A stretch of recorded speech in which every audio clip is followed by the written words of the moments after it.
Good morning. And first of all, thank you all for being here on a Sunday and sparing your special time for Pick and Speak competition. So let us begin. The rules about the competition is that one of you will come and pick the chit here, and you'll get around 5 minutes to prepare. The topic will be shown on the board. The number will be here. You'll have to speak on the topic for 10 minutes. Okay, 10 minutes will be the time. So all the best. Feel free to speak. This is a platform given to you to express yourself. Nobody is here to judge you in a negative way. It's a learning platform. So feel free to speak. Okay. So who will initiate first? Who will come first? Wants to speak first. Yes, let it be a democratic practice. Come up yourself. Let's not invite you here. Okay. Yeah.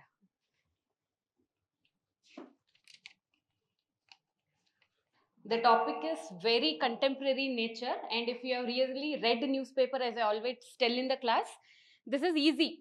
Let me read it for you all. Marital rape, a remnant and continuity of Victorian morality and patriarchal society. Marital rape, a remnant and continuity of Victorian morality and patriarchal society. I'm sure all of you by now understand what marital rape means. But for the definition's sake, marital rape is rape which is performed by the husband over a wife even when she is not consenting. According to the constitutional practices that are there, and according to what has come down to us from generations, there is an exception to marital rape which says that if the husband performing, then it doesn't amount to rape. In my opinion, I think that's a very pathetic way to go forward, because consent is consent and rape is rape, even if a husband performs it or not. The judicial interpretation says that marriage is an institution where two partners who consent to have sexual relationships have come together. But we should also consider that whenever a woman does not feel like performing it, there should be her own autonomy which has to be respected. And this has been rightly demonstrated in movies like Pink, which says that if a woman says no, a no is a no. But somehow, I don't know for what reason, the change is not being reflected. And if we look at data, according to the data from National Family Health Survey 5 and the NCRB records, there are a lot of cases which show that the effect of marital rape on a woman, mentally and physically, is quite huge in number, such that there are a lot of women who are getting depressed because of lack of the autonomy to say no.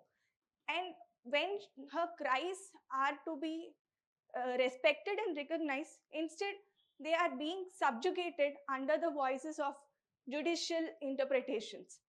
There have been several judges as well who have remarked that as such, when a woman has consented to marriage, it means that she has also given consent.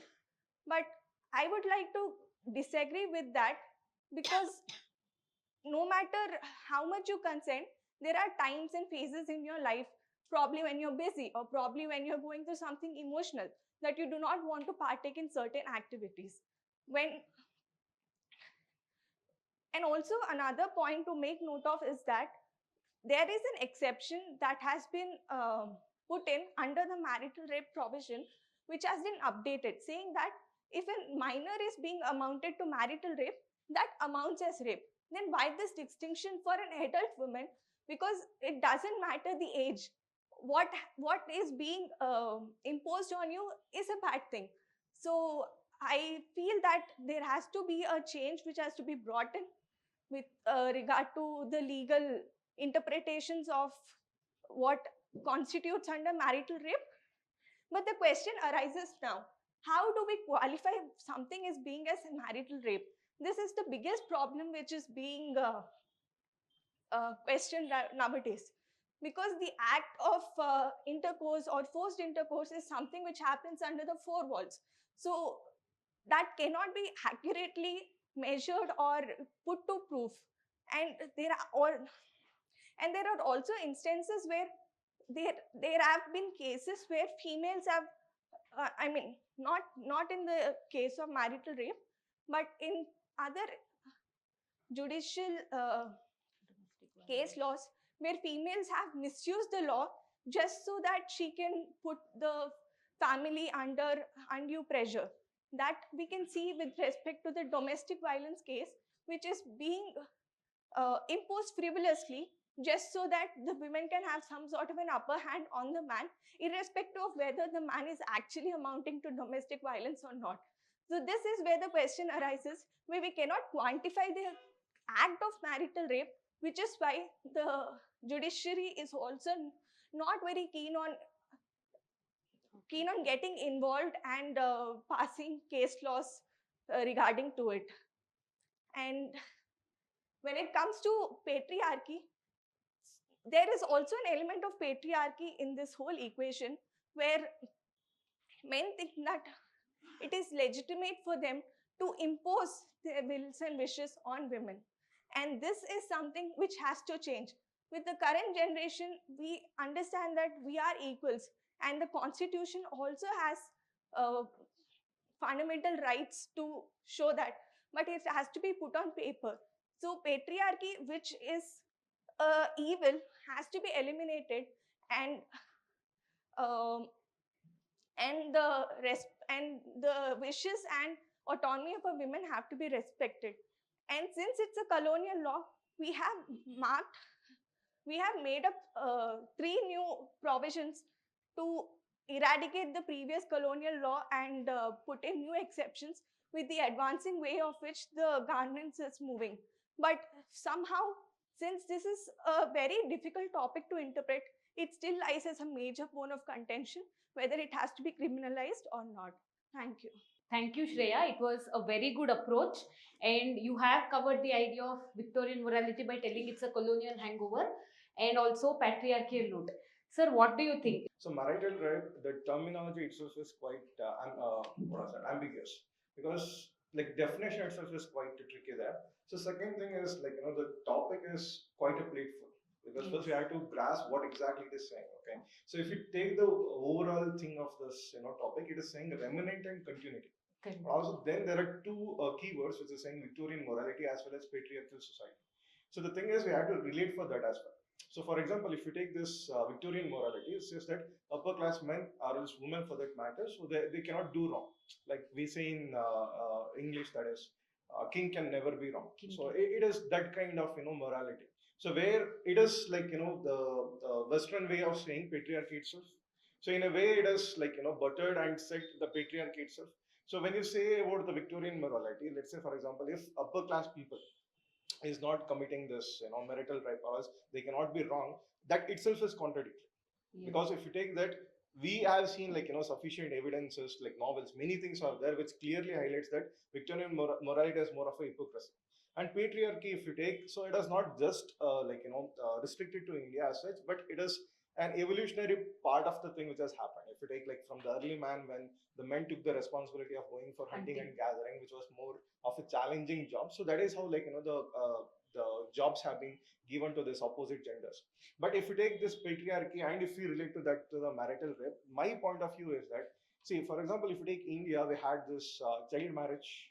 So then if you consider that, so by definition itself it is happening as a marital rape, because by that point of time both men and women, as like boy and girl, doesn't have the idea of what they are essentially doing.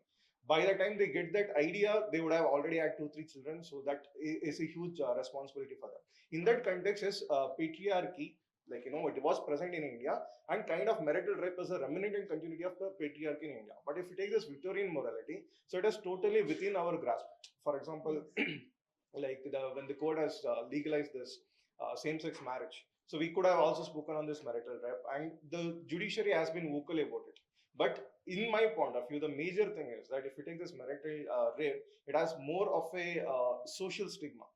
The thing is that people are not speaking about it. So there are so many people actually who are a victim of it. And again, as rightly highlighted by the student, this marital rape or else anything, most of the laws which prima facie consider that woman is the victim. So that is another problem. So whether this will actually help in reducing the problem of this, or else it will make it worse. So same thing, for example, dowry. So that was the same thing. Domestic violence, same thing happened. So you had to be very cautious in giving the definition of it, and also how are you going to authenticate that actually the rape has happened. So that is very very important. And because the thing is that in the case of this rapes, the women would be traumatized, right? So they won't go for the interrogation. Exactly, and they won't even register the complaint. Yes. And since it is happening with a very intimate partner of yours, obviously it won't be registered. And obviously we know for the evidence for that matter, it has to be taken within like 6-7 hours of the incident. Obviously after that there would be no evidence at all. Yes. So then it is just like, word of a person, and I mean, Not word of the completely. husband and a word of the wife. So how it is going to remain? So that is quite difficult. One, we also need to have like technological advancements, like how to assure that yes, it has happened. For example, if you take alcohol, etc., and all, we have the test. Okay. Yes. So similarly, some sort of technology should be avoided to assure that yes, the marital rape has happened, and then we can relate that to the patriarchy, so Victorian morality, etc., and all. But if you ask me overall, so what I kind of believe is patriarchy. Yes, it is giving continuity to this marital rape. It was present, and to an extent, see, the thing is, we often discriminate between like urban areas, rural areas, etc., etc., and all. But the thing is, the irony is that it is happening more in the urban areas where the people are literate, and in the rural areas there is let's say a religious or let's say societal thing, like village elders will be coming, so they will segregate the issue, etc., and all. So in the informal way only they are actually dealing with that. So the law which is most needed, it is especially in the urban areas, because in the light of intellectuality, actually we are going for this animalism itself in the modern world. So that has to be taken care of. Sir, could be the solution to create awareness about consent and all of them? The idea of marriage or institution of marriage, that has to come first, because we have to check what is the institution of marriage and what is rape in institution of marriage. There are two different things. A rape and a marital rape are very different. So we have to look with that perspective. And it has been a continuous process, and we have seen throughout the history how men always try to best women.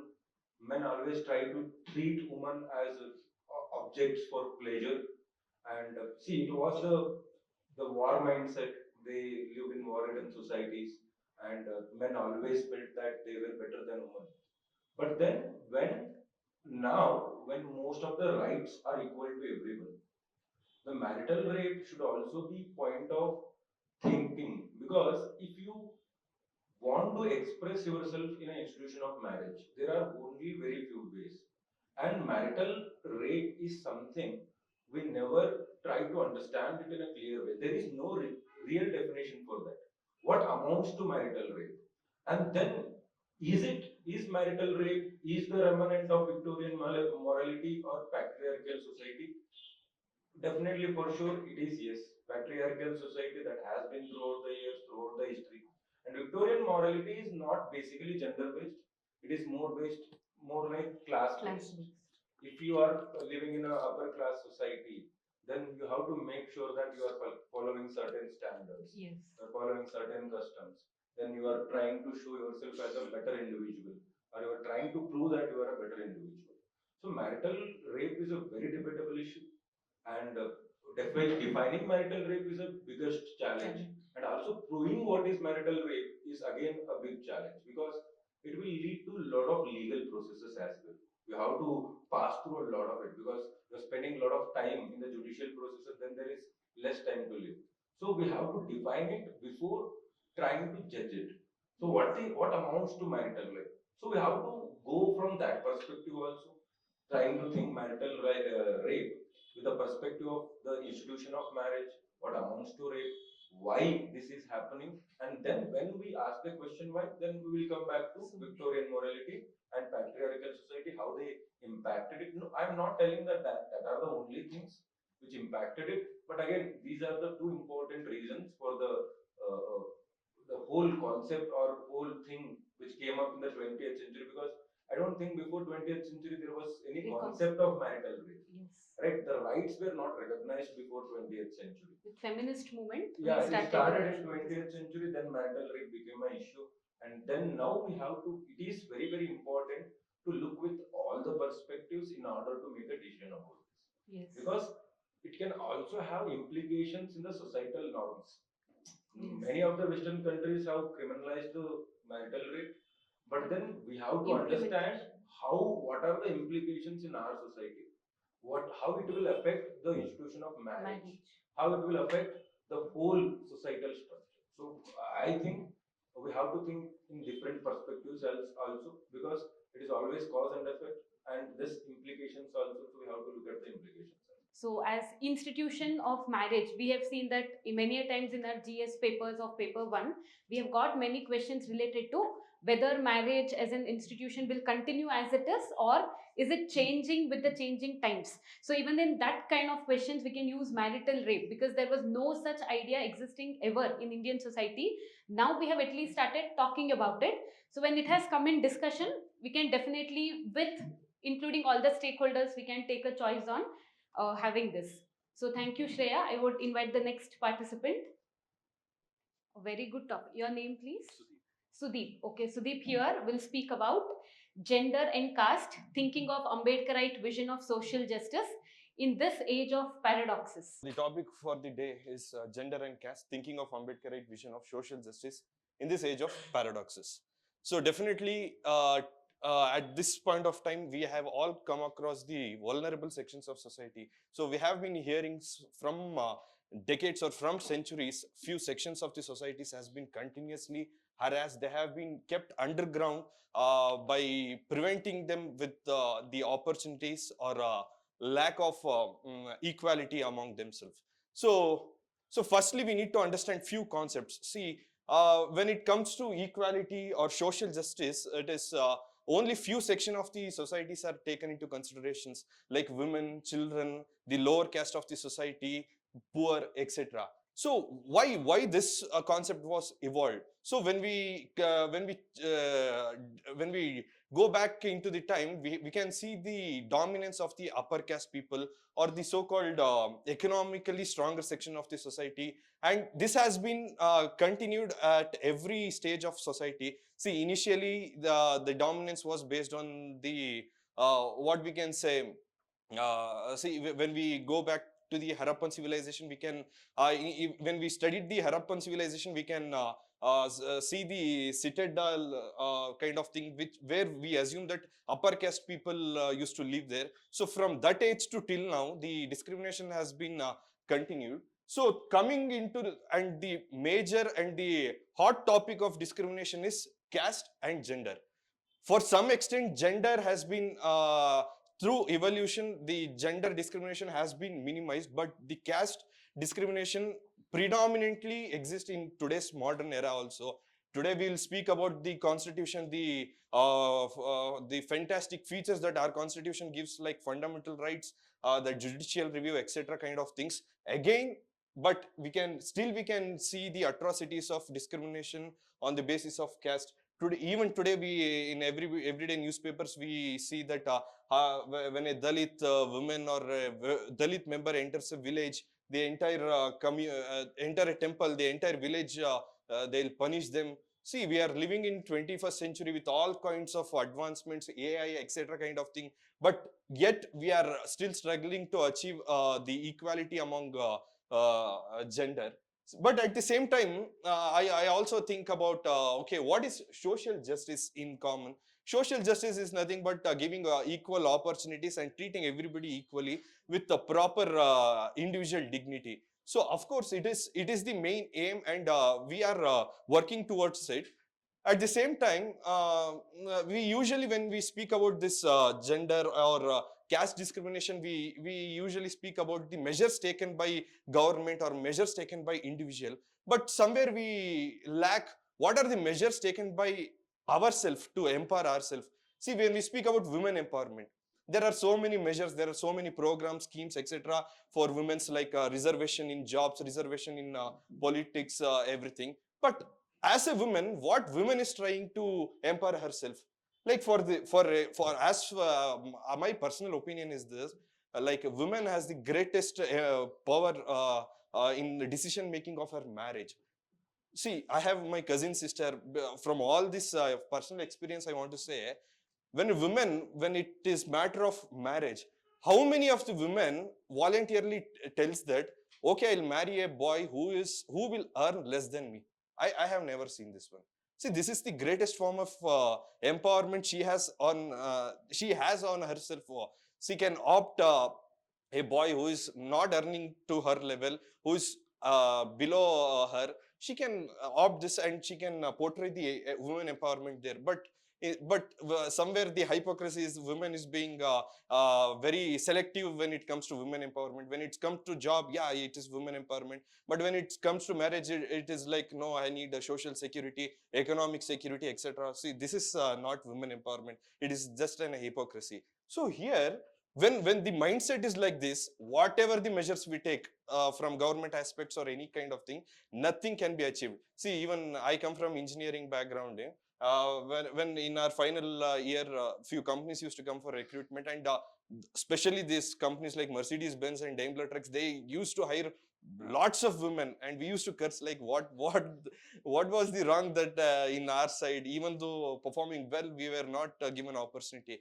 But it's not about the only employment that powers, because I personally feel, I personally am very attached to my mother. I think mother is the a very good form of empowered woman, because my entire house is centric to my mother. I can say she is the gravity of our house. So I think in this hypocrisy, these things, the mentality of the women should be changed to empower herself. And also when it comes to gender discrimination, now we can see there is a huge debate about the third gender. We can see the LGBTQ plus. I personally feel, even the Donald Trump yesterday, he had made a big statement that the God has only made two genders, that's men and women. And but I personally, I don't accept this statement, because see, at the end of the day, we may say it's male, it's female. Who has done this? Who know? Who those? At the with the time process, see, the third gender who has been like, they have some biological changes in them. They don't have some social dignity or social respect as equally as men or women. See, in the process of life, life is not about 5 to 10 years. It's long, in a long run, they feel lonely, or they need some emotional or moral support. So it's I and you are nobody to decide whether it's legal or illegal. If it is her choice, if he or she wants to marry some the same gender, it's again, it's the what it's her choice. See, when we speak about social justice means, we can say that justice is it is restricted to some extent. We can Justice is not like we can do whatever we think. We are bound to few things. Since we are living in a federation called India, we are bound to the rule of land. Of course, we don't have the ultimate justice we want, and nobody can achieve the ultimate justice, because if I want to say see, it's I'll go and I'll just demolish the shops nearby me because I don't like this. It is my freedom. It is my justice. It is not true. So justice, it is quantified. Justice is quantified, and social justice here, with respect to Ambedkar.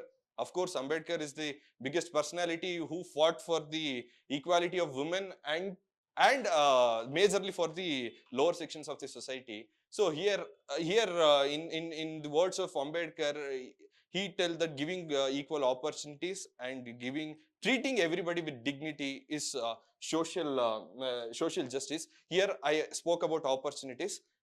I specifically think that treating individual with social justice, it is the biggest form of revolution, or the it is biggest form of social equality that we can uh, portray by ourselves. Like every person is unique. We need to respect the background, or the way they are, the way they come from. Everything has to be respected at the individual level. So yeah, at the okay. See, I just want to mention this, the word last, paradoxes. What does paradoxes mean? Paradox, it's nothing but the contradictory statement. Yeah, of course, we are living in a paradox. At one side, we speak about fundamental rights, humanity, etc. At the same time, we speak about we'll not allow this third gender marriage or transgender marriage. See, this is the hypocrisy of the society.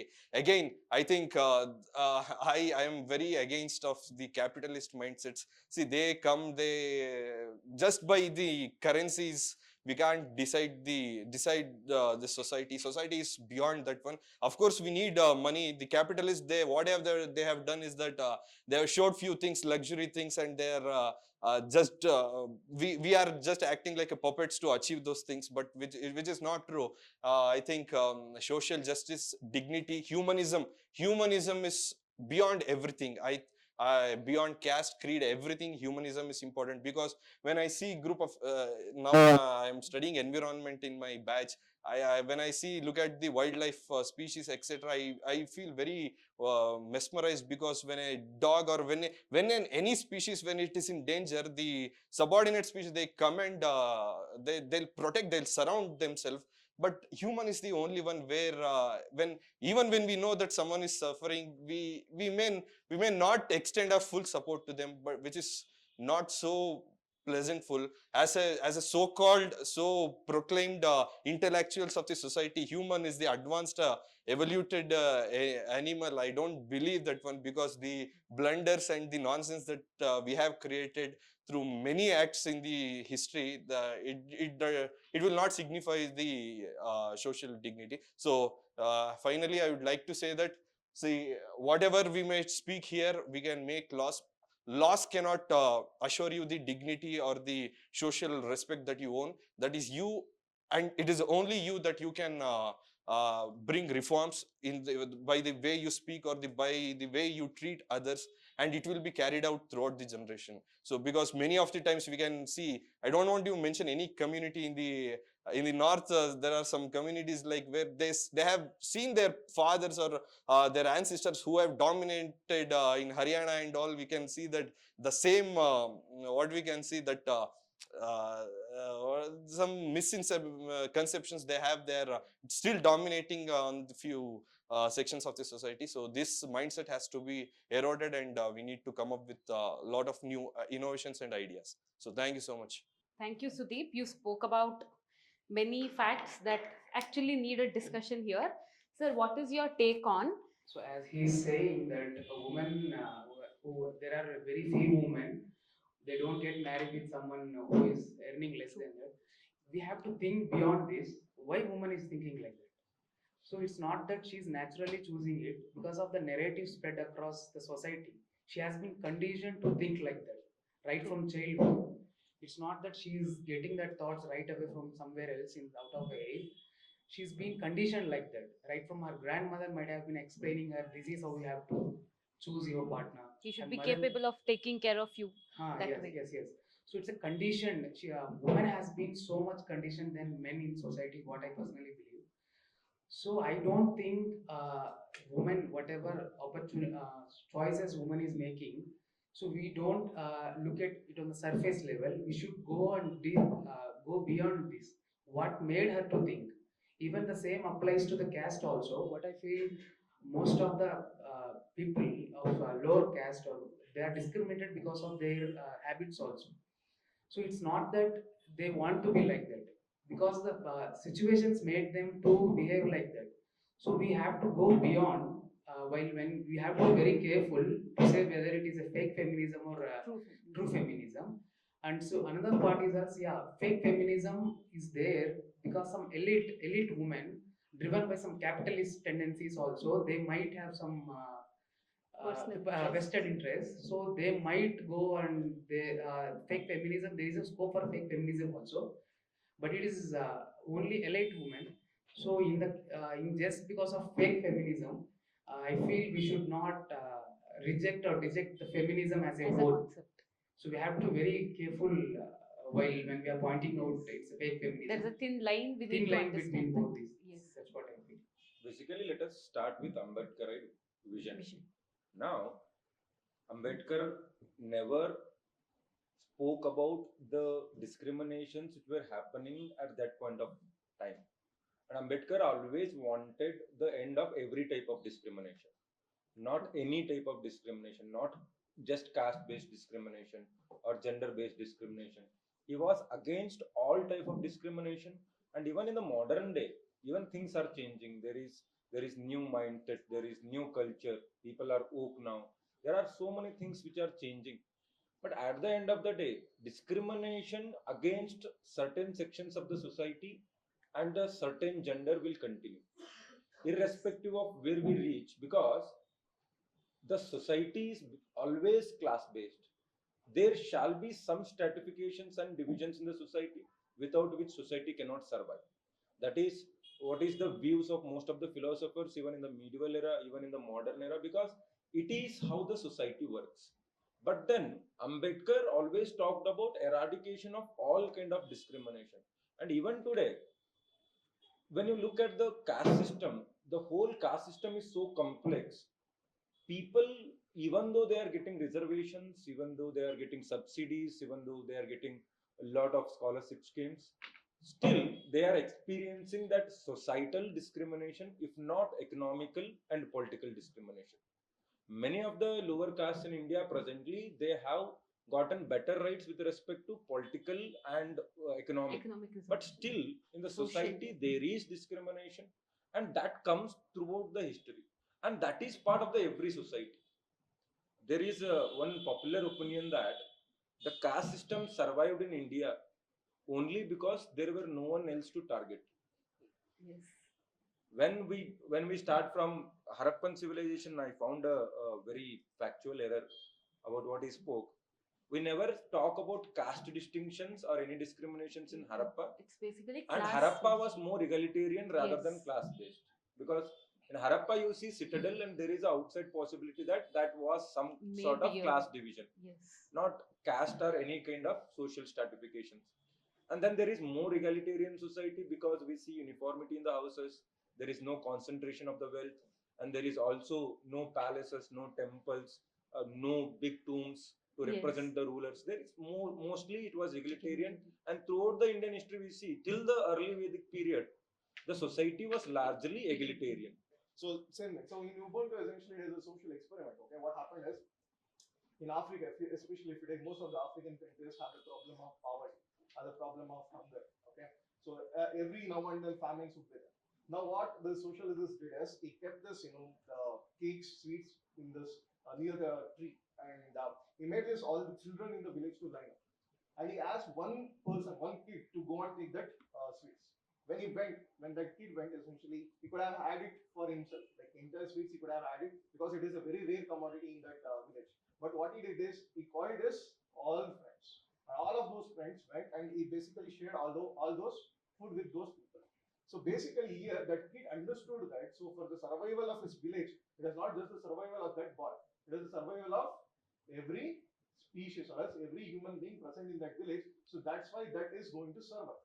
Okay. So basically, here the change should be brought within the human beings itself. See, for example, whenever it comes to the survival of the species as such, so human beings has overcome their this ideas of discrimination, etc.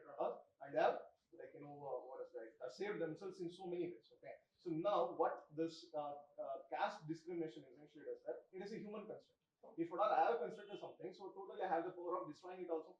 So we should not wait for the calamity to happen and then only we can take the measures for it.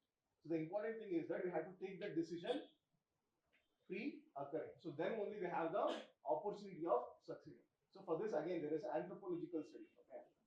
For example, if a species is dominant or else it is coexisting for so many years, what anthropologists says is that the femur bone, if at all it is healed, which means there was crack. Okay, if you take any other animal kingdom, okay, if you take chimpanzees for that matter, any other animals essentially, if at all an animal is injured, the entire animal group it is going to leave it out because they think that it is a weaker one, which is not going to be the asset for this, rather it is a burden. But in the humans, if we take, so even like during this Roman civilization, before that, etc., whenever the femur has healed this, so there was someone who was taking care of this person, which means the cooperation is at the underlying principle of all of those things. So if we can take that interpretation and if we can think that okay, cooperation should be established by a constitution, by a law, doesn't matter, whatever the way it could be, if we can establish the cooperation, then not just the Ambedkar vision, even our Whoever. So Vishwa Manava is what he had said, right? So even all those people, like intellectual people, has seen this discrimination. I mean, has overcome this discrimination part of it. Again, if you want, I can quote another example. For example, when Sunita Williams went to the space, and in the famous interview, it was asked like how Earth looked for you from the up. So what is said is that all that I could see is Himalayas. Okay, so some peaks were there, but I couldn't see the nation borders. I couldn't see this, the so-called political borders. So for me, entire Earth was whole. So if we can have that holistic vision while still being present on the Earth, then we can save the Earth as well and also our species. So that is my take on this one. That's Okay. 16. So the topic is reigniting Basavanna's teaching in today's times, a way to institute social democracy. So a very good topic for today's discussion. You'll have 5 minutes to prepare. Today's my talk from reigniting Basavanna's teaching in today's time, a way to institute social democracy.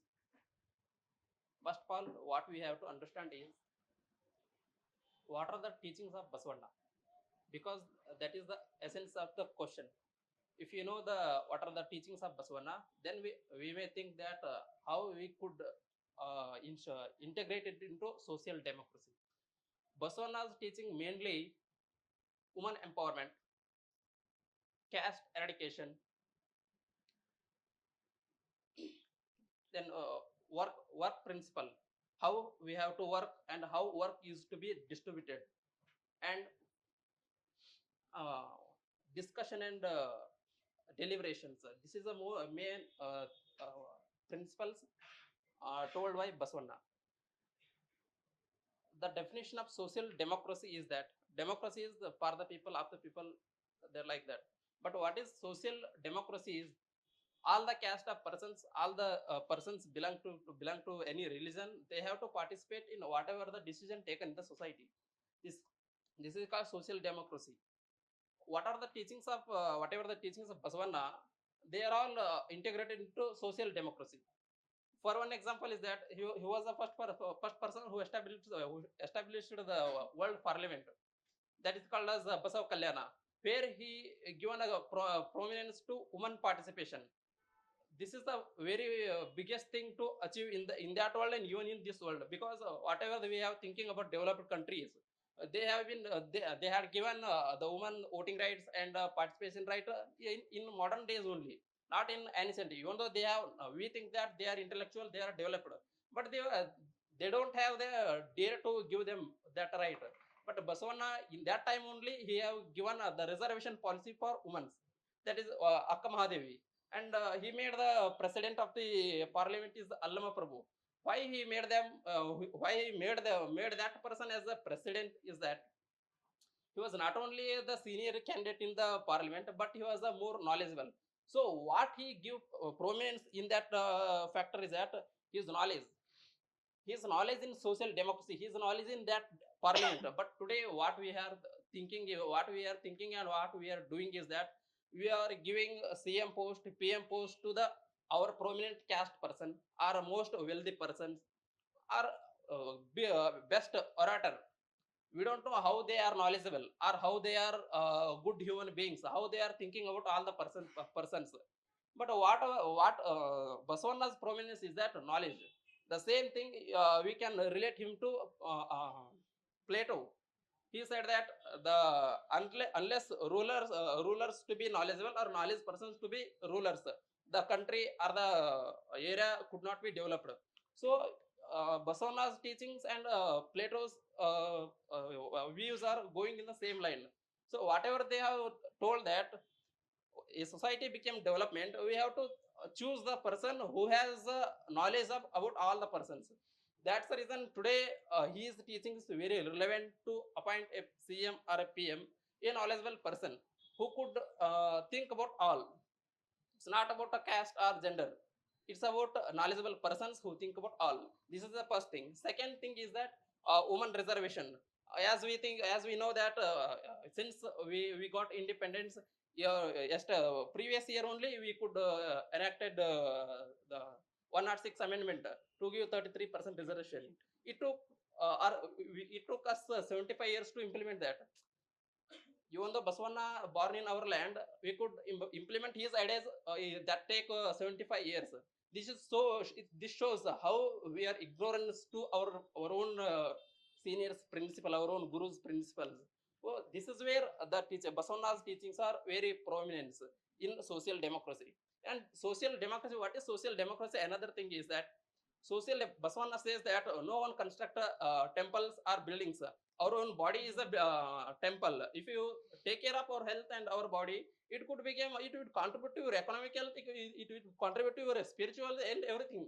But what we have to do is that in the name of religion or caste or creed, we constructing big temples or buildings to achieve our political goals, not a social democracy. It is not a social democracy. If we invest in that time when we constructed the Ayodhya temple, many of the thinkers said that if we use that money to any health hospitals or anything, it could contribute to any person. So actually, that view is correct. But what we are thinking is that it is a religious factor. We have to reserve that person. It's okay. But if you think just one side, if you think in the Basavanna's line, it could contribute to how many patients. It could betterment to most of the people. Most of the even the best example is even Uttar Pradesh. That becomes more backward region in the country. If you build up that they say a hospital in that state only, how many people will be come out of the that health factor? One thing that how social democracy could be evolved from the political democracy. Whatever today we are in the political democracy, it could not lead to social democracy. But if you are thinking and doing the things in the Basavanna's life, it could reach to social democracy. Then and a recent thing is that most of the people and the main issue is that the priest who could be appointed as a priest. Even in Tamil Nadu, the Tamil Nadu Kerala government, even government take the initiative to appoint different caste people to appoint as a priest.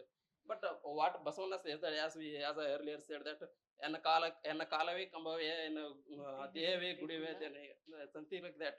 If we inculcate that those values, we don't have any issues to participate or pressurizing the government to appoint different caste people to worship another religious gods, no other things. If you think about Basavanna's teachings, all these contribute to social democracy. This is my take on this topic. Siddharth sir, so what do you think about many of our socio-religious leaders? For example, Basavanna, we have Sant Kabir. So these have been people who spoke about social changes. And in present world, instead of believing in, instead of walking in the footsteps of what they have told, we have turned them into idols and we have started worshipping them. So is this what is the real meaning of religion, or do we have to worry about what is the philosophy that the leader actually talks about? So what do you think on that, sir? Yeah, first of all, whenever I read about Basavanna, what excites me or what astonishes me is the rationality in his thoughts. So generally, what we feel, like this colonial impact on us is they made us to think that this rationality is imported to us from West. But you should imagine a person in 12th century in India is so rational. He's saying that your body itself is your temple. So first of all, I think the very root idea of Basavanna is rationality. So as you are asking about like why we are failing to implement their ideas, so what I feel is the two reasons is the way we are looking ourselves, that rationality is important. First we have to shed it away, and other thing is we have to teach this from right from childhood. And as he's saying that about Plato also, so I think our kings, like the present day politicians, has to be they have to be aware of whatever these philosophies. So what I personally feel is, as you are asking about how to use it, I think it's about right from childhood we have to inculcate these values in curriculums. I think that's the best thing we can do. So I think today's children obviously they'll become politicians and some capitalists some other day. So I want to talk about the social democracy also. I think it's directly linked with the previous topic of Ambedkar. So this is the Ambedkar vision is also same as social democracy. So I think if we consider, we always look democracy as a political idea. So the very attachment of social makes it very deep and very egalitarian in nature. So I think, but again to connect with Basavana, I feel the rationality in Basavana is the root or the base for liberty, equality, and fraternity. So I feel Basavana's we have to look consider him as a rational being, and through that rationality we should try to establish liberty, equality, and fraternity. Rationality is what lacks in present society in many ways, leading to all the social skills that we actually discussed in the two topics before. So true teachings of Bashvana are actually needed, sir. Your take on the topic, sir? Yeah, actually, when you look at the social reformers throughout the history, when we look at Buddha, when you look at Basavanna, or anyone for that matter, they only tried to fight against what they saw in the society. They understood these are the problems in the society. Imagine a young boy, 8 years of age, in one day morning, when his dad and mom asks him to wear a upanayana, go through the sacred thread ceremony, he rejects it. He says that I am not in for this social stratification or social division of the Varna. He comes out, he professes the egalitarian society, equal society throughout his life. He was a minister, he was a treasurer in the court of Vijala, but he risked his political position to fulfill the social view of the society. And Basavanna always talked about non-discrimination or equal status to everyone. And when we talk about social democracy is mostly not about the political rights, but it is about socio-economic factors. How much our life is worth in the society. Social democracy is always about how much our life is worth and what we are allowed to do in the society. So, in order to reach through those dimensions, we have to reach the real teachings of Basavanna. What are the real teachings of Basavanna? Basavanna wanted the dignity of labor. Basavanna wanted equal rights for the woman. Basavanna wanted even a widow to remarry. Basavanna wanted everyone to have a fair chance to marry anyone of their liking, irrespective of caste distinction. He had to leave the capital and go to some place else to Kudala Sangama to get attain his salvation. But the point here is why, even though after people like Buddha, Basava, Martin Luther King, so many people, everybody said the same. Why we are unable to change? Why everything continues in the society? Imagine 6th century BC Buddha came. By 1st century BC, I believe personally that Buddhists were uh, equal in number with the Vedic religion. Yes. But then again there was a decline. Then when Basavanna came in the 12th century, he came out of Brahmanism. He founded a new sect, Lingayata sect. He wanted equal status to everyone, irrespective of their birth. He believed that your birth cannot decide your status of life. Only your karma can decide. That is why he emphasized on Kayakave Kailas. Basically, he said, your labor is your dignity. You have to do your work. No work is less, no work is more. So that is also a point he is making in the economic type framework of the society, because we make the class divisions based on how much we are earning in the society. It is not about how much we are earning, but it is always about what we are contributing to the society. Even a rag picker is contributing greatly to the society. Even a cleaner is contributing greatly to the society. Everyone contributes, and Basavanna, that is why he talks about the dignity of labor. And social democracy always involves socio-economic democracy.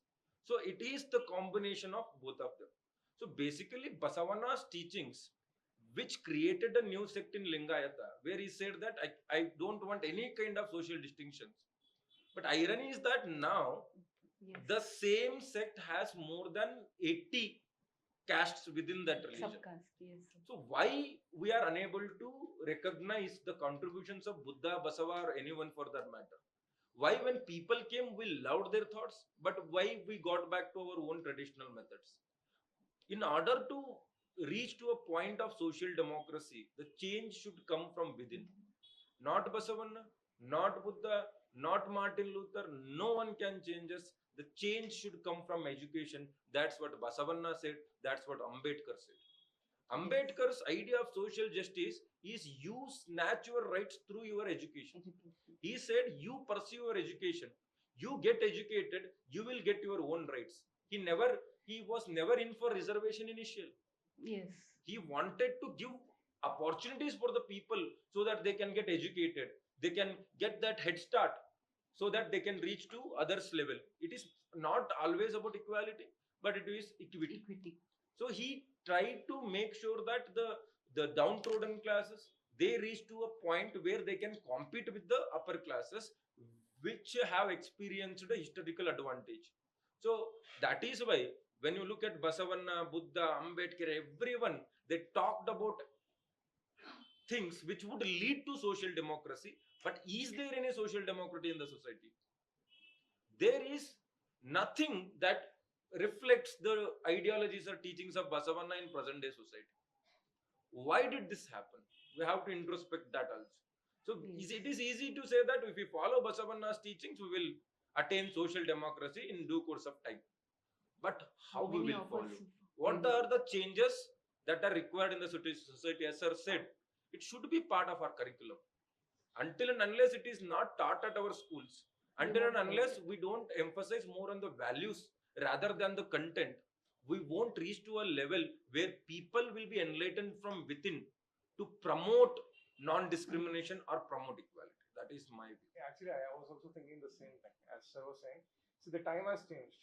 So the face of the person has changed, but the underlying issue that has been the constant one. Right? So from the centuries together, the same thing. The personality have changed, but the issues have remained the same. That is one. Second thing is, like, sir has rightly highlighted this social democracy. If you take the idea, it is somewhere the mid part between socialism and capitalism. So, but if the, like, in a way we have adopted it by adopting the mixed economy, but though we say so, but the people should be made aware, like what essentially is a social democracy. Because democracy itself is lying on the principle of people being aware. People are the supreme. That is what we are saying. But unless I until empower those citizens, then how can this social democracy become reality? Okay, so that, as sir also said, rightly I agree. So it has to be with the education system. Okay, so where, like, most of the curriculum these days, it is teaching us more of this the wars which the glorified wars which was fought in the Western Front, rather than like the own roots of us. So that is one thing. So second, like as sir was saying, like the change should be brought with him. And the same this one, what is that? Baswana's this one, Vachanadira's this Vachana, what is that? ಲೋಕದ ಡೊಂಕ ನೀವೇ ಕೆತ್ತಿದ್ದುವಿರಿ ನಿಮ್ಮ ನಿಮ್ಮ ತನುವ ಸಂತೈಸಿಕೊಡಿ ನಿಮ್ಮ ನಿಮ್ಮ ಮನವ ಸಂತೈಸಿಕೊಡಿ. Same thing. So why are you, like, trying to change the world? Why do you want to, like, radicalize the world? So change has to be within. So change your body. So change your mind. So, like, give that solace to your body and to your mind. Then if each person can do that, essentially social democracy can be established. So the thing is, the change has to be within, and that also has been said by the Basavanna. And for that matter, in fact, if you take like centuries of the wisdom which our ancestors has given to us beyond the borders, I'm saying, as a human species, if you take that, so everybody has highlighted the same thing. But we are not incapable of the change, but what we need is nudge. What we need is, like, that essentiality. The crisis should be there, then only we overcome those things. But we should not wait for the crisis. Okay. And another important thing is that these people, it could be Basavanna, it could be like say Martin Luther King, whatever the case may be, what we have done is we have symbolized them. So if you say the idea of, let's say, racism, etc., and all, we say 2 or 3 famous names because we have idealized, or else we have symbolized these 2 people represent that. Okay, so that should not happen. Rather than symbolizing, we have to actualize their teachings. If their teachings is relevant, then they are also relevant. Yes. But the problem is that we are making them relevant in a particular point of view which is favorable for a section. But that actual teachings, it is favorable for the entire humanity. That is what we are misleading us. So that should not happen. Rather than restricting them within the stones of the statues, it has to be within, like, all the walls. Also, yes. It should be in the every grain on which we walk. So that should happen. So they should be made a part of the laws that we make as well, and exactly. The schemes that come up, education system as well. So you all, I think, are the agents of change. We are reading a lot about caste system, gender system. UPSC curriculum, I think, sir, is making sure that all these factors are included and a bureaucrat at least takes all this in their preparation, and you become ethical leaders once the district or once the work that you're doing in is actually inspired by all these leaders rather than the idea of power, royal IAS officer entry. That should not be the motive. How these leaders will inspire you should be the reason why you're sitting here. Yes, sir. Yes. Kayakavi Kailas. Yes, it is written on the walls, not done within the walls. Correct. Meghna will talk about what gives meaning to life, journey or destination. UPSC essay question 2024. I want to become IAS. Yeah, you have, like, we have got the rank, become IAS. Is that the end of life? If we feel like that is the destination of our life, we won't be serving our nation as we wanted to, because becoming IAS is my destination and I have done that. After becoming IAS, if you really want to serve the country or if you really want to serve the people, because you have your destination that becoming IAS and you have done that, so it is very difficult to become a top IAS officer or very happy IAS officer. So this, according to me, really what gives meaning to life is the journey itself. So we need to be happy in the journey, to be happy, to get the what happiness we want in our life. And it also, we have to take life as it comes. We cannot predestined, like, it is not predestined, like we have planned everything, that is how no, you have to take the life as it comes, face it how it comes. If the challenges comes, face, solve, and then move on. Enjoy every aspect. Even yesterday I was reading something there. They have kept a book. Even boredom is interesting. If you feel bored, enjoy the feeling of boredom. Enjoy, feel. Then you will come to know that what is the reason of this, like why I'm in this boredom state. If you really want to come out of it, you should enjoy that phase of being in the phase of boredom. So it is very important to understand that even the boredom is interesting, then you can easily enjoy whatever kind of challenging life it is, whatever kind of challenges you face in your life, it is very enjoyable or happy, or you can lead a very subtle balanced life.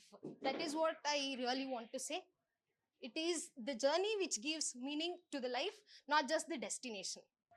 So it's a very good topic for discussion. Want to substantiate Yes, that sir. with a beautiful quote. So that is, the quote goes like this: if you want to know about the destination, ask the air, HAR here. And if you want to know about the journey, ask the turtle. Because Okay. turtle is one which goes slowly. Slowly. So it knows every, like, the pitfalls which is there on the road, etc. If you want to know about the destination, here is the one Here which is will a bit. spend more the time. So that is Yes. what. So journey is going to teach us a lot so that our destination is better and it makes us a better person when we reach the destination. Correct. See, actually, this particular topic I have spoken a lot of times in the classes of something. Okay, so those students who are attending my class, they will know it. But let's play with the idea of this, life and destination first, and then let's have a interpretation, or else let's say a kind of conclusion. Okay. So what is life? Let's take this scientific perspective, right? You would have all biated this particular, law in your school time. It is law of thermodynamics. Everyone knows that, yes or no? What does it say? Energy can neither be created nor be destroyed, but can be changed from one form to the another form. Okay. So basically, if you take entire universe, so it is all made up of three elements, right? What are those? Carbon, hydrogen, oxygen, CH4. These are the primary nutrients which entire universe is made up of, right? And the same thing is also made up of me, correct? The thing is, if I want to simplify what is life, I can say CH4. Now the CHO, if you take that, so the CHO has a different journey, and in that journey, it is creating so many other destinations. For example, it is making rock, it is making elephant, it is making me as well. But that is not the end. The beauty is that the journey is continuous. Because once I die, so what happens is that my body will disintegrate. So if this body is decomposing and disintegrating, it is going into the final form of CHO itself, which means I am in the universe and universe is within, which means can I say that there is no destination itself here?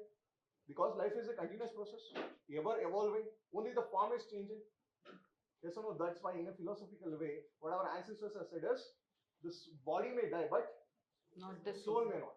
But soul, let's say, rather than using the term as soul, can I say journey? The journey which the CHO has taken in the form of this body, even if I die, even if I leave this mortal body, so that CHO, it is still present in the universe, which means there is no destination, but that is a journey which is a perpetual one. Yes. Now let's take another point of view.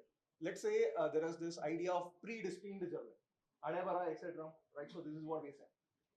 Now, if you take Mahabharata, right? So we all have like kind of sympathetic emotion for Karna. Yes. So the way in which Karna died, we all kind of say it as injustice, etc. Okay. Let's take like the actual Mahabharata. What it says is that Karna actually had this vara, like boon from the god. Like Karna means not in that Janma. Essentially, if you take Janmas, right? So in the previous birth, essentially he prayed to the god and he got this kind of long blessed life. Okay. So in order to end the Karna's life, essentially the god took two avatars, called as Narayan and Narayana. So Narayan and Narayana, essentially they were trying to like kill every avatar of the Karna. And essentially what we are calling as Karna, so that was the final avatar of the Karna. So Karna was supposed to die. And he was supposed to die in such a way that because of the karmas he had done in the past lives. So maybe because of that, the entire path or the entire choices the Karna had made, maybe it was not because of the free will. Maybe it was because of predestined event. Maybe entire Mahabharata itself is a predestined event. So if you look from that point of view, so destination is everything. So all that journey essentially is leading only to the destination. So this is the contradiction which you can enjoy. Okay. Now let me give you the philosophical interpretation here. One of my favorite authors of all time, Khalil Gibran. So in this Khalil Gibran, there is a beautiful book called The Prophet. So there it says like this. It gives the journey of a river. So river is basically scared. Like if I go and join the ocean, I lose my identity as the river. But the thing is, in order to get something, you have to lose something. Yes. So river is actually not losing its identity, rather it is becoming a part of a bigger thing that is the ocean. But unless you take that first step to enter into that journey, so you cannot become a part of greater thing. And again, let's say for example, joining the ocean itself is the final path of river. Need not be, because we know something called as hydrological cycle. So whatever that water it is there, either it has to go to the groundwater or else to the atmosphere, and again it has to make a journey back, and essentially it is a continuous cycle which is happening, right? Again, there that journey is continuous. The destinations are just immaterial. We'll come, we'll reach the destination, again we'll go back, we'll come, etc. Right? Now let's take another word which is there, a beautiful word called as meaning. Okay, so meaning is what very, very subjective, because see, for example, okay, let's take this, the routine one. Let's take the UPSC interview. Okay, if you see all of us as faculties here, so essentially we are given at least like almost a decade of preparation for this examinations. Okay, which means that is the journey which we had chosen, and that journey should have led to the destination of success. That is getting at least any rank for that matter, and could be in the service. So that was the purpose of that journey.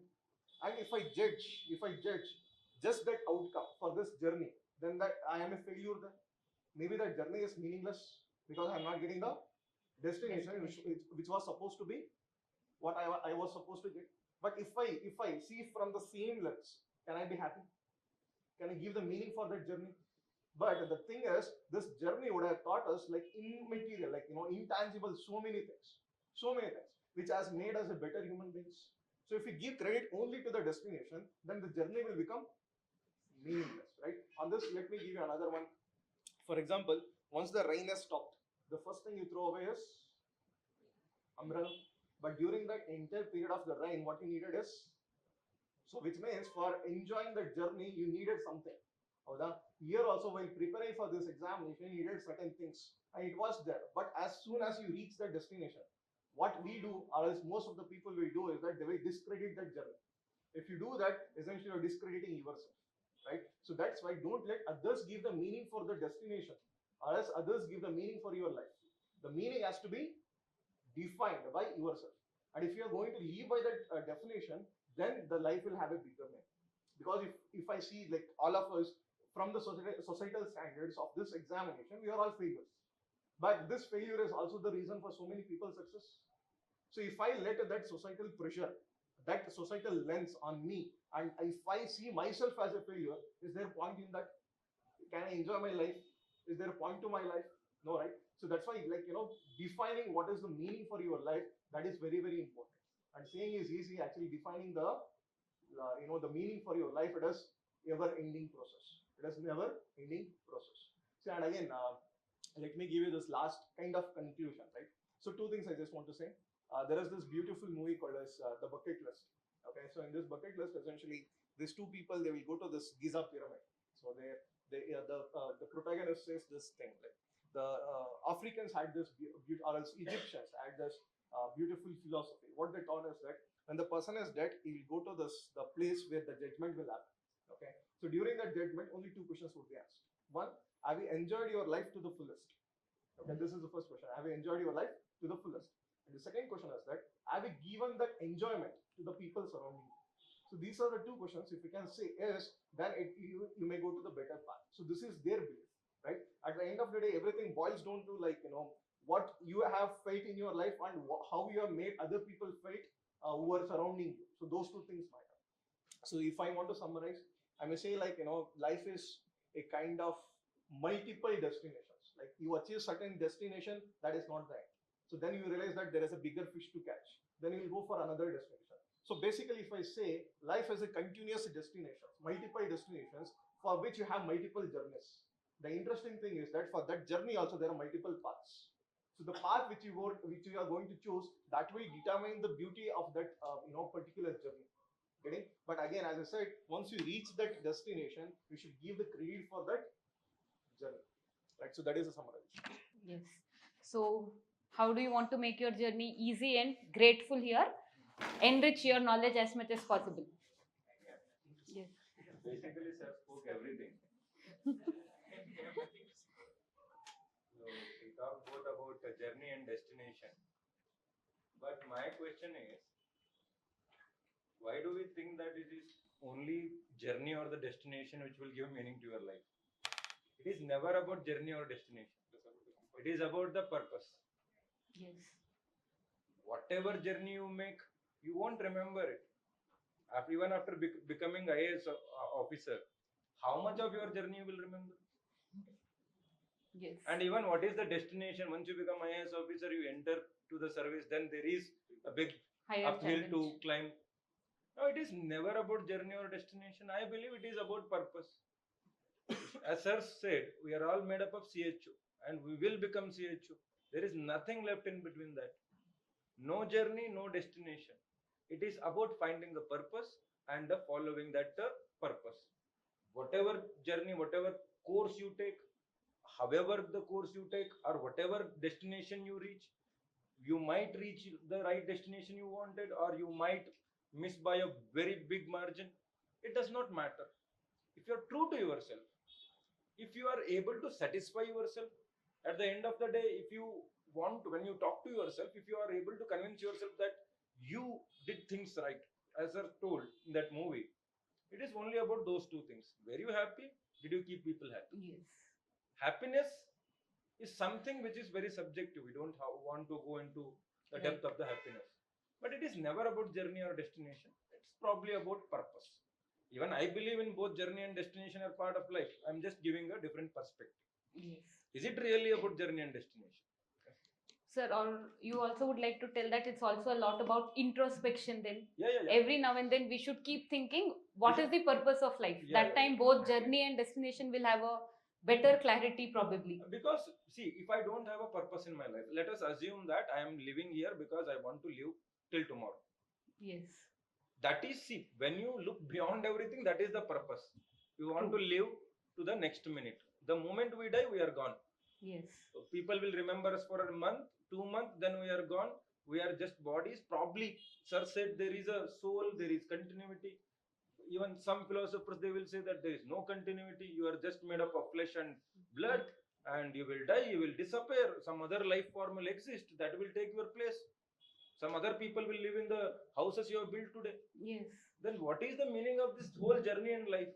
I don't want to reach to that point where people start questioning everything. So I will stop here and I will pass Yes. this one second. So just on that introspection, I just want to add another point. Yes. So if you take, like, the time scale which is described in our holy scriptures, it is quite interesting. So there is a time scale called as Brahma Yuga. So if you take Brahma Yuga, it is like we cannot even fathom like the idea of Brahma Yuga because it is such a long period. Okay, Okay, so if we take that scale of Brahma Yuga, etc. and all, so what we have the lifespan, it is minuscule. Like it is not even, doesn't matter in the scale of cosmic scale, it doesn't even matter. So if you are having this life where in the longer picture it doesn't matter, so you have to matter for yourself. That is one. So when you are having that life journey, so life is like, you know, pretty fast in that scale. Okay. True. So if that is the fast pace in which we are moving, so if you don't pass now and then and look back and have an introspection of yourself, like how are you leading?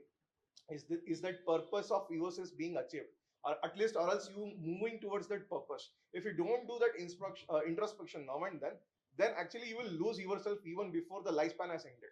So that is actually the pathetic kind of existence a being can happen, right? So and also there is another just last one. So there is another code. So that is like, you know, we all should be like this one, not as travelers, not the tourists.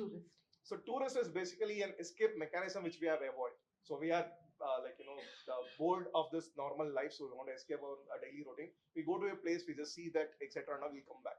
So a traveler is a person who is going for that purpose of enjoying the life. Is going for looking at the life in a different way, to understand different point of views. So that should happen. So that gives you the perspective. So the same thing is said in our Kannada, that is Desha Sutti Nodi, Kosha Sutti Nodi. So if either of the thing it has to be achieved in order to give meaning for at least the human existence which we are having. As a humans, are we really capable to understand even what is life and destination in this big abstract cosmic world? Yes. I have this question. I feel we are just part of this cosmic dust. How we look at bacteria and microorganism. In a upper top view, when we are seeing what we feel when we are looking through bacteria and microorganism, we feel just they're just doing something random. So what I feel sometimes we are fighting for this UPSC, the life, money, whatever, I don't know. But if you see from the top universe level, if you see, I feel we are also same as bacteria or something cosmic dust. So as a meaning, I think as a humans, it is very tough to find the meaning to life. But this comes like then the question comes is, as we don't have a meaning, so we'll be very chaos and we'll be doing whatever we want. The Charvaka philosophy comes in. Okay, let's do whatever we want. So to counter this Charvaka philosophy, or this is how it happens. Like this is how the counter idea comes when we're saying that there is no meaning to life. Let's do whatever you want. So it's like the Charvaka philosophy. The people might do whatever they want, but again, that's not the case. So what I want to say that what we have, and even destinations today, almost all our destination based on the social construct. We don't have the truth. We don't know the truth. Why we took birth, we don't know. Why I want to become an IAS officer because my father wants to, or my society wants to, because social status, or there are many other reasons. So I think we have to find the truth. The life is about finding the truth, and as Sa said, it's a never-ending process. The truth is beyond this our capability. So I think finding truth is like should be the part of your life. Just you try to find the truth, and as postmodernists and even Jainism says that there are multiple truths. Even if you are finding truth, there would be another truth also. So I think there is no end for it. So we have to keep on continuously what you say, so they are saying like you have to self-awareness, you have to look into yourself and try to find new ways of life and try to be dynamic. I think there is no proper end for this topic, I feel. There was a recent report which had come up. The Generation Z which have joined the organizations, they don't want managerial positions. They don't want to take responsibilities. Reason? It is too pressurized. Your work-life balance will be mismatched. You don't have a life for yourself. So they want to enjoy the journey of working what they have been studying for, and destination is probably the journey for them itself. So we were probably not knowing what exactly is destination, what is the journey. So I think they are having a better idea on all of them. Yes. So we have time for one last candidate. So yeah, come. Okay. So a kind of philosophical yet scientific and a very good topic. 15th one. Topic is menstruation, boon or bane. Topic ಸ್ವಲ್ಪ ಕಷ್ಟ ಇರೋದ್ರಿಂದ English ಮತ್ತೆ ಕನ್ನಡ ಎರಡರಲ್ಲೂ ಮಾತಾಡ್ತೀನಿ. Boon ಅಂದರೆ ವರ, ಬೇನ್ ಅಂದರೆ ಶಾಪ ಅಂತ. ಬಹುಶಃ ಇಲ್ಲಿ ಆರ್ ಅನ್ನೋದು ಅಗತ್ಯ ಇಲ್ಲ ಅಂತ ನನಗೆ ಅನಿಸುತ್ತೆ. ಯಾಕಂದರೆ ಅದು ಬೈ ನೇಚರ್ ಕೊಟ್ಟಿರೋವಂಥದ್ದು, ಮನುಷ್ಯ ಮಾಡಿರೋದಲ್ಲ. ಈಗ ಜೆಂಡರ್ ಡಿಸ್ಕ್ರಿಮಿನೇಷನ್ ನಾವು ಮಾಡಿರೋದು. ಪ್ರಾಣಿಗಳಲ್ಲಿ ಜೆಂಡರ್ ಡಿಸ್ಕ್ರಿಮಿನೇಷನ್ ಇಲ್ಲ, ಮನುಷ್ಯರಲ್ಲಿದೆ. ಪ್ರಾಣಿಗಳಲ್ಲಿ ಕ್ಯಾಸ್ಟ್ ಡಿಸ್ಕ್ರಿಮಿನೇಷನ್ ಇಲ್ಲ, ನಮ್ಮಲ್ಲಿದೆ. ನಾವು ಯಾವತ್ತೂ ನೇಚರ್ನ ವಿರುದ್ಧ ಹೋಗ್ತೀವಿ ಹೊರತು ನೇಚರ್ ಜೊತೆಗೆ ಯಾವತ್ತೂ ಹೋಗಿಲ್ಲ. ಹಂಗಾಗಿ ಈ bone or bane, advantage disadvantage ಜಾಸ್ತಿ ಮನುಷ್ಯರಿಗೆ ಬರುತ್ತೆ. ಈಗ ಹಿಂದೆ ಒಂದು ಟಾಪಿಕ್ ಇತ್ತು, is what's the meaning of life whether journey or destination ಅಂತ. ಎಲ್ಲ ಒಂದು ಜರ್ನಿ ತಗೊಂಡ್ರು ಇಲ್ಲ ಡೆಸ್ಟಿನೇಷನ್ ತಗೊಂಡ್ರು, ಯಾರು ಲೈಫ್ ತಗೊಳ್ಳೇ ಇಲ್ಲ. ಜೀವನದ ದೊಡ್ಡ ಉದ್ದೇಶ ಕುವೆಂಪು ಹೇಳ್ದಂಗೆ ಬದುಕೋದು ಅಂತ. ಯಾಕಂದ್ರೆ ಜೀವನದಲ್ಲಿ ಬದುಕಿದ್ರೆ ನಾವು ಐದಾರು ಏನಾದರೂ ಮಾಡ್ಲಿಕ್ಕೆ ಸಾಧ್ಯ. Again coming to topic menstruation, bone or bane ಅಂತ. ಯೂಶ್ವಲಿ ನಮ್ಮ ಸೊಸೈಟಿಯಲ್ಲಿ ನಾವು ಜಾಸ್ತಿ ಟಾರ್ಗೆಟೆಡ್ ಮಾಡಿರುವಂಥದ್ದು ಹೆಣ್ಮಕ್ಳನ್ನ. ಐದರ್ ಹಿಂದೂಯಿಸಮ್ ಆಗಿರ್ಬೋದು, ಇಸ್ಲಾಂ ಆಗಿರ್ಬೋದು, ಯಾವುದೇ ಆಗಿರ್ಬೋದು, ಈ ಪುರೋಹಿತಶಾಹಿ ಅನ್ನೋ ವ್ಯವಸ್ಥೆ ಏನಿದೆ ಅದು ಜಾಸ್ತಿ ಹೆಣ್ಮಕ್ಳನ್ನ, ಮತ್ತೆ ನಾವು ಇಂಡಿಯನ್ ಕಂಟೆಕ್ಸ್ಟಲ್ಲಿ ಹೇಳೋದಾದ್ರೆ ಏನು ದಲಿತ್ಸ್ ಅಂತ ಕರಿತೀವಿ, ಅವರನ್ನ ಭಾಳ ಕೆಳಸ್ತರದಲ್ಲೇ ಇಡ್ಲಿಕ್ಕೆ ಪ್ರಯತ್ನ ಪಟ್ಟಿದೆ. ಯಾಕಂದ್ರೆ ಕ್ವಶನ್ ಮಾಡಬಾರ್ದು. ಈಗ ಗಂಡು ಮಕ್ಳು ಕ್ವಶನ್ ಮಾಡಿದ್ರೆ ಒಂದು ರೀತಿಯಾಗಿ ಬೇರೆ ಥರ ಇರುತ್ತೆ, ಹೆಣ್ಮಕ್ಳು ಕ್ವಶನ್ ಮಾಡಿದ್ರೆ ಅದು ಬೇರೆ ಥರ ಇರುತ್ತೆ. ಈಗ ಆರ್ಜಿಕರ್ ಕೇಸ್ ಆಯಿತು, ಅದರಲ್ಲಿ ಎಲ್ಲಾದರೂ ಅಥವಾ ಯಾವ್ದಾದ್ರು ರೇಪ್ ಕೇಸ್ ಆದರೆ ಎಲ್ಲರೂ ಏನು ಗಮನಿಸ್ತಾರೆ, ಆ ಹುಡುಗಿ ಯಾಕಲ್ಲಿದ್ಲು, ಅವಳಿಗೆ ಗೊತ್ತಿರುತ್ತೆ ನೆಕ್ಸ್ಟ್ ಏನಾಗುತ್ತೆ ಅಂತ. ಇಲ್ಲ, ಹಾಗೆ ಎಲ್ಲರೂ ಹೆಣ್ಮಕ್ಳ ಮೇಲೆ ಜಾಸ್ತಿ ಗಮನ ಹರಿಸ್ತಾರೆ ಬಿಟ್ರೆ ಆ ಒಂದು ಕಾಸ್ ಏನಿದೆ, ಆ ರೂಟ್ ಕಾಸ್ ಏನಿದೆ ಅದನ್ನ ಯಾರು ಗಮನಿಸಲ್ಲ. ಇಲ್ಲಿ ಸರಿಯಾಗಬೇಕಾಗಿರೋದು ಏನು ಗಂಡಸರ ಮನಸ್ಥಿತಿನೇ ಹೊರತು ಹೆಣ್ಮಕ್ಳು ಅಲ್ಲಿ ಇರಬೇಕೋ ಬೇಡವೋ, ಅವಳು ಆ ಟೈಮಿಗೆ ಹೋಗ್ಬೇಕೋ ಬೇಡವೋ, ಅವಳು ಏನು ಹಾಕ್ಬೇಕು ಬಿಡಬೇಕು, ಅದು ನಮಗೆ ಯಾಕೆ? ಈ ರೀತಿ ಕ್ವಶನ್ಗಳನ್ನ ನಾವು ಯಾವತ್ತೂ ಕೂಡ ನಮ್ಮ ಮನಸ್ಥಿತಿಯಿಂದ ನಾವು ಯೋಚನೆ ಮಾಡಿಲ್ಲ. ಏನಾದರೂ ಚೇಂಜ್ ಆಗಬೇಕು ಅಂದರೆ ಅದು ಒಂದು ನಮ್ಮ ಮೆಂಟಲ್ ಎಬಿಲಿಟಿಯಿಂದ ಮಾತ್ರ ಚೇಂಜ್ ಆಗ್ಲಿಕ್ಕೆ ಸಾಧ್ಯ. ಈಗ ರೀಸೆಂಟಾಗಿ ಶಬರಿಮಲ ಕೇಸ್ ಆಯಿತು 2018ರಲ್ಲಿ. ಆಗ ಸುಪ್ರೀಂ ಕೋರ್ಟ್ ತೀರ್ಪು ಕೊಡುತ್ತೆ. ಅದರಲ್ಲಿ ನನಗೆ ಎಕ್ಸಾಕ್ಟ್ ನಂಬರ್ ಗೊತ್ತಿಲ್ಲ, ಬಟ್ ಒಬ್ಬರು ಹೆಣ್ಮಕ್ಳು ಇರ್ತಾರೆ, ಒಬ್ಬರು ಲೇಡಿ ಜಡ್ಜ್ ಇರ್ತಾರೆ, ಅವರೇ ಬೇಡ ಅಂತಾರೆ. ಒಂಥರ ಶಾಕ್ ಆಯಿತು, ಯಾಕೆ ಅವರೇ ಬೇಡ ಅಂತಾರೆ ಅಂತ. ಯಾಕಂದರೆ women is not supporting women ಅಲ್ವಾ.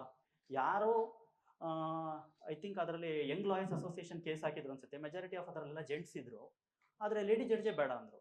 ಅವರ ಪರ್ಸನಲ್ ಬಿಲೀಫ್ ಏನೇ ಇರ್ಬೋದು. ಆದರೆ ಹೆಂಗಾಗಿದೆ ಅಂದರೆ ನಮಗೆ ಟೆಕ್ನಾಲಜಿ ಇವತ್ತಿನ ಬೇಕು, ಅಡ್ವಾನ್ಸ್ಮೆಂಟ್ ಇವತ್ತಿನ ಬೇಕು, ಆದರೆ ಎಲ್ಲ ತತ್ವಶಾಸ್ತ್ರಗಳು ಮಾತ್ರ ಹಿಂದಿಂದೆ ಬೇಕು ಅಂದರೆ ನಾವು ಏನು ಡೆವಲಪ್ಮೆಂಟ್ ಮಾಡಲಿಕ್ಕಾಗಲ್ಲ.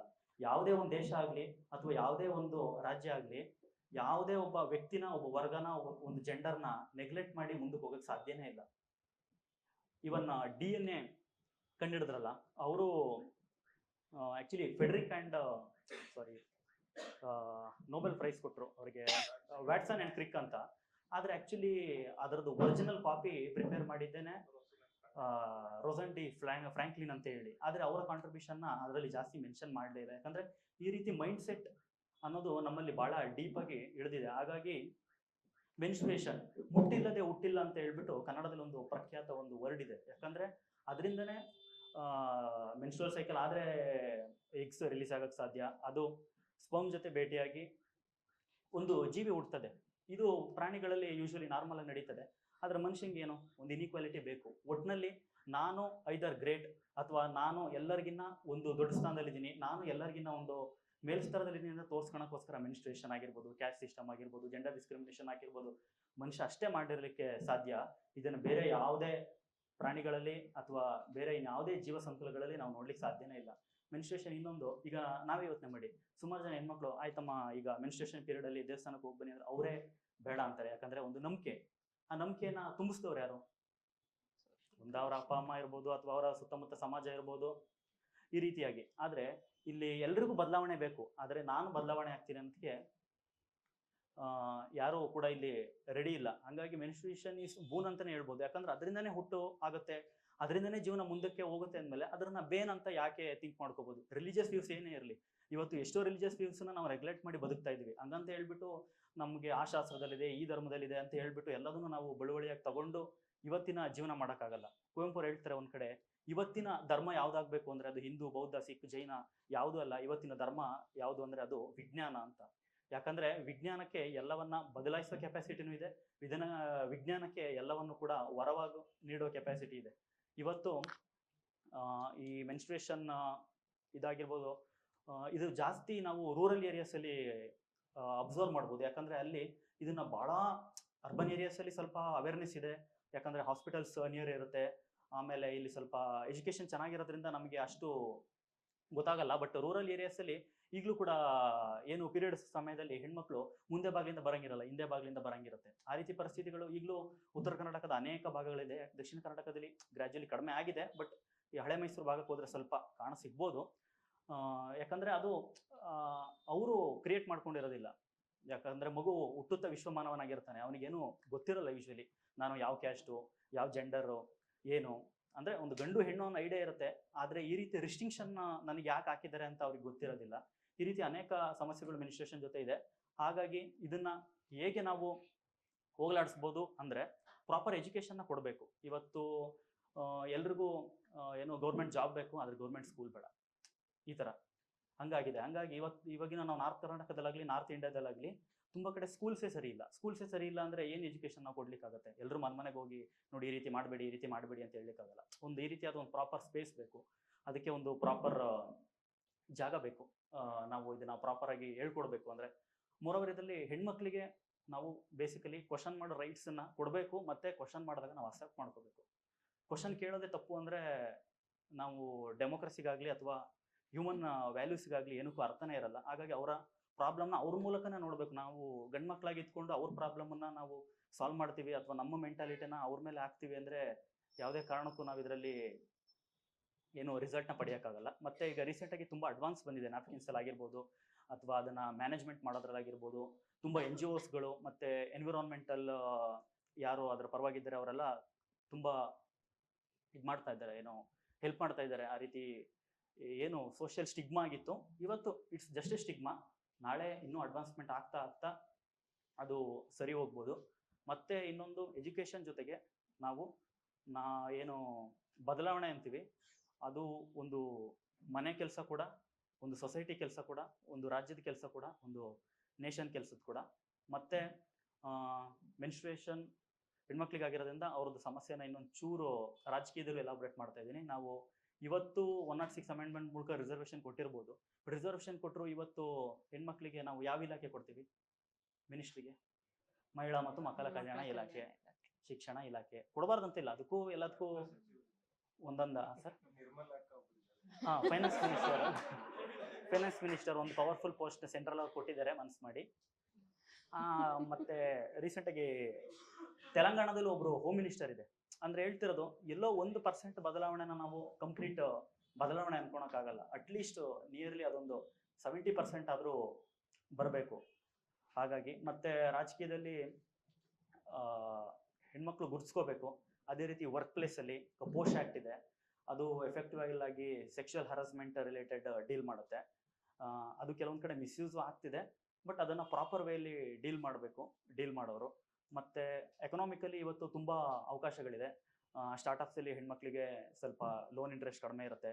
ಮತ್ತು ಅವರಿಗೆ ಏನಾದರೂ ಈಗ ರೂರಲ್ ಏರಿಯಾಸಲ್ಲಿ ಅವ್ರದ್ದೇ ಒಂದು ಸ್ವಸಹಾಯಕ ಸಂಘ ಮಾಡ್ಕೊಳ್ತೀವಿ ಅಂತ ಹೇಳಿದರೆ ಅವರಿಗೆ ಇಂಟ್ರೆಸ್ಟ್ ರೇಟ್ ಕಡಿಮೆ ಇರುತ್ತೆ. ಮತ್ತು ಒಂದು ಒಳ್ಳೆ ಪ್ಲ್ಯಾಟ್ಫಾರ್ಮ್ನ ಗೌರ್ಮೆಂಟ್ ಆಫ್ ಇಂಡಿಯಾ ಕೂಡ ಮಾಡಿಕೊಡ್ತಾ ಇದೆ.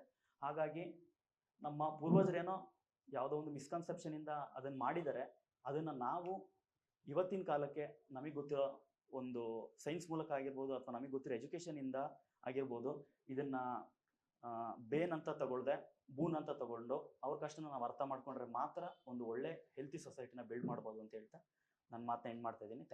Thank you Ankit. So I think this topic has been picked up with respect to menstruation leave that has been making a lot of news. So if you take this, any luxurious car for that matter, could be Rolls-Royce, could be Volkswagen, doesn't matter, whatever the luxurious car, as even let's say for that matter, budget car, like Swift Desire, whatever the case may be. So everything is having one in common. So that is, everything has to get this oil service, which means as our body is also needing the service, right? So what is happening here is that fresh blood is created every month. So which is a good thing for the human beings, because the body is going to ovulate every month, which means the body has to produce fresh blood now to compensate for the loss which is happening. So in a way, it is boon for the female because it is pumping, or else it is producing the fresh blood, which means the RBC, WBC, whatever it is needed, it is produced freshly. So that will rejuvenate the woman, though they have to go through the pain for maybe 3-4 days. But the thing is, the nature has given that only for the one gender, right? Yes or no? So here what we have to see is that one point of view, scientific point of view of looking that as a boon. Now think like this: if at all this menstruation doesn't happen, like not just in the human species, in any other species for that matter, the population wouldn't have been on the earth itself.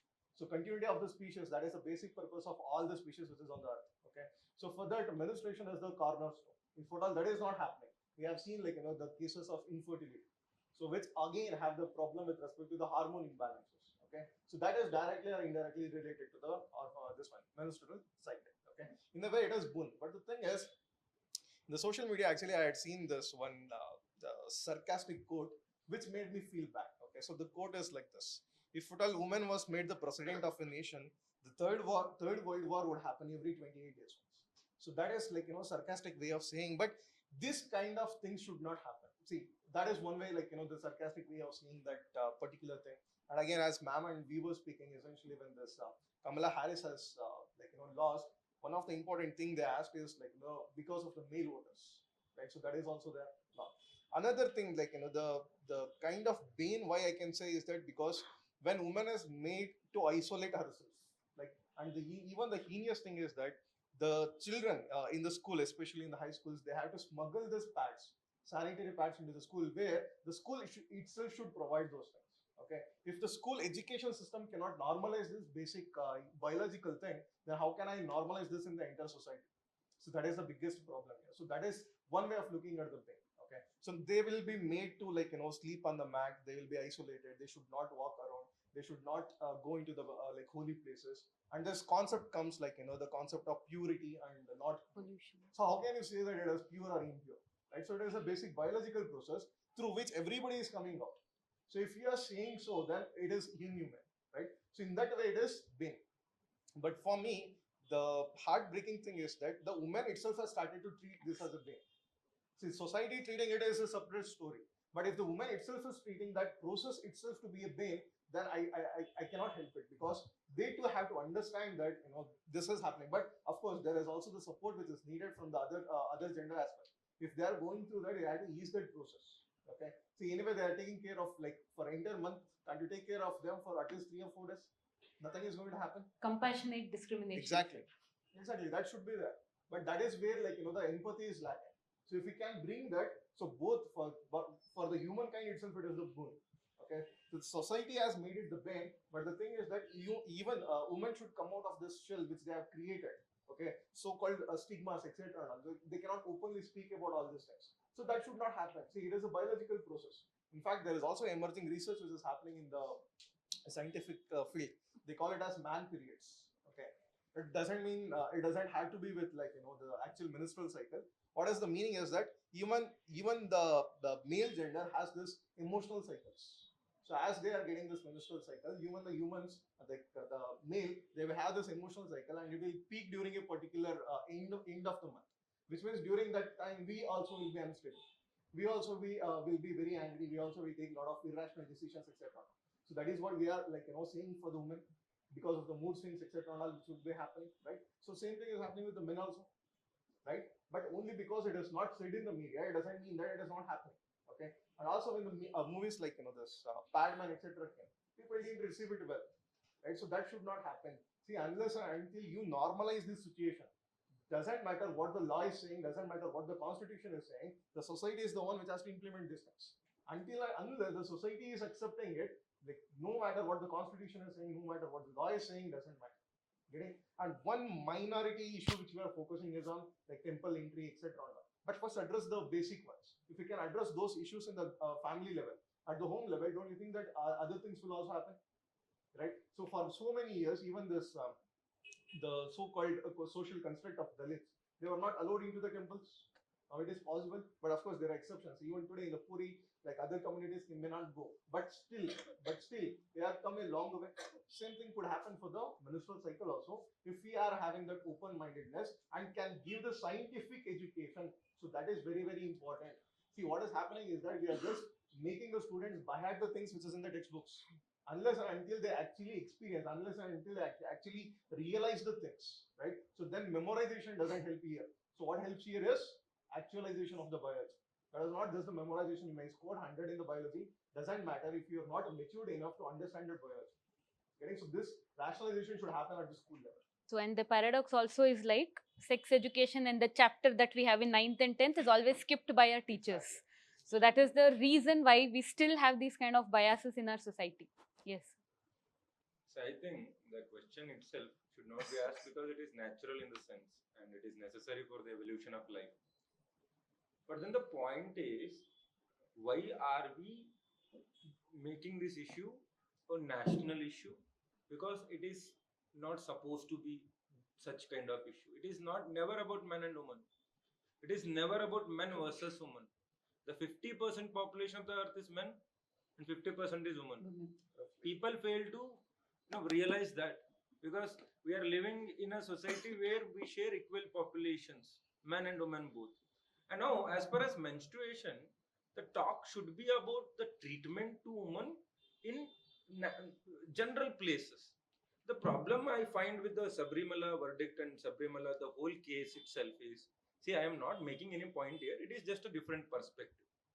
Now, the point here, it was not supposed to be an issue.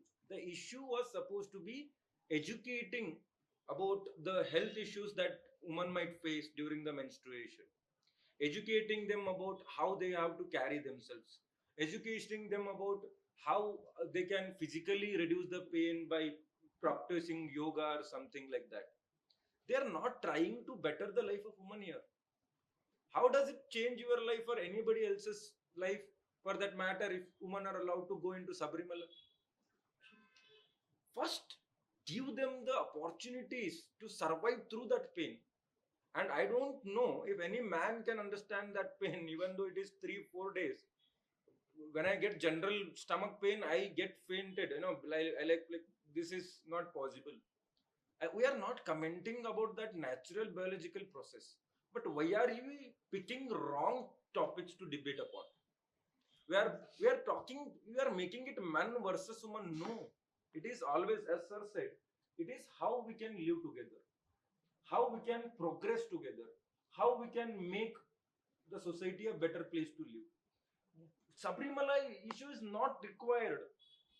Everyone should get proper sanitation at village level, at the rural level.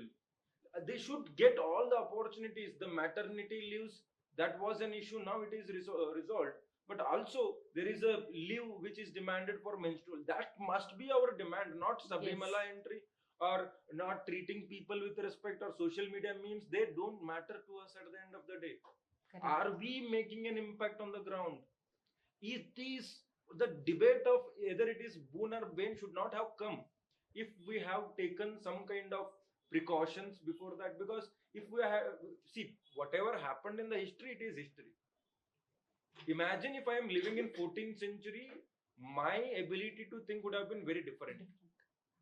I've been looking towards Pope or Caliph or some Dharma Guru.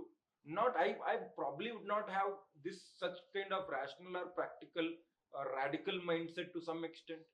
But as we progress as humans, see, we are developing, we are gradually developing, we are getting rid of sati system, we have got rid of sati system, we have got rid of child marriage. Now it is still existing, but to a large level we have gotten rid of.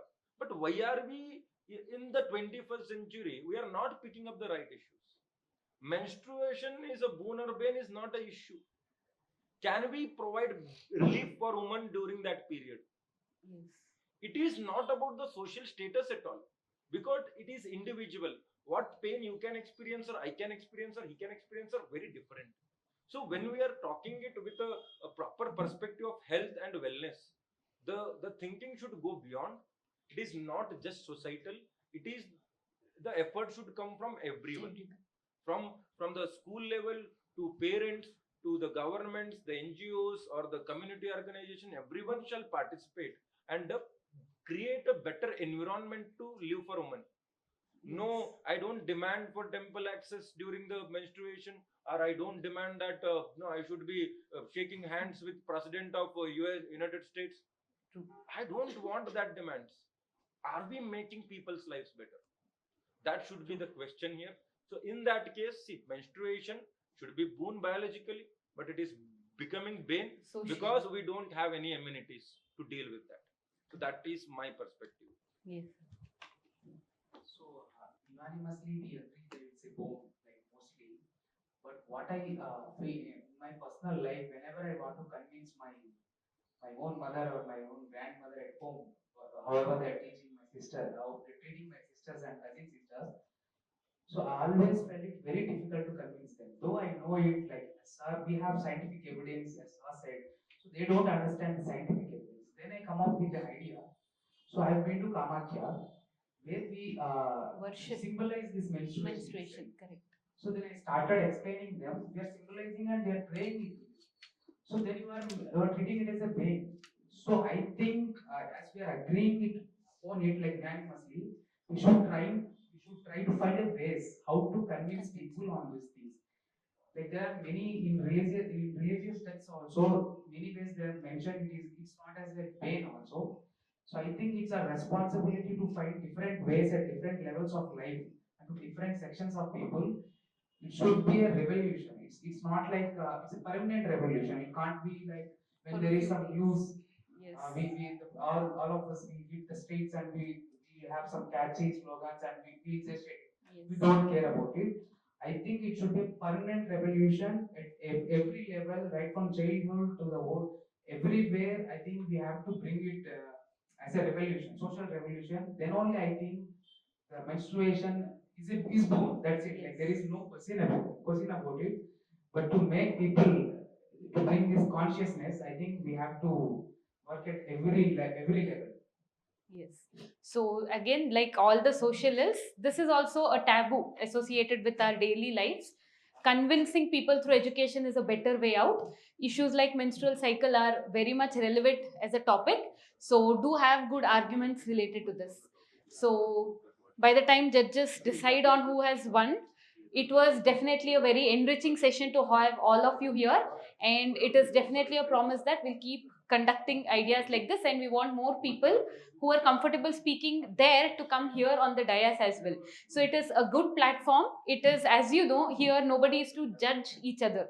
It is just to have a casual discussion on putting different perspectives, having different viewpoints, how differently to think on various topics. So use this platform as much as possible. So we'll keep conducting activities like this. All of them have given an equal competition. So we had a lot of content coming out from all of you. So there was like no point that was invalid when all of you spoke here. So that is very appreciable. So just for formalities and also appreciating the way the person could present themselves, Ankit is first, Shivanand is second. Claps for the winners.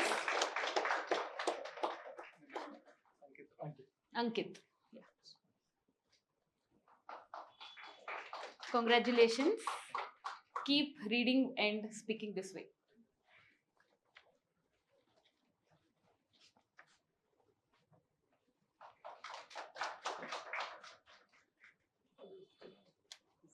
Congratulations. Yes, so thank you everybody for participating actively. So let us keep meeting this way and let your Sundays be an enriching Sunday with us in Insights here. So thank you once again.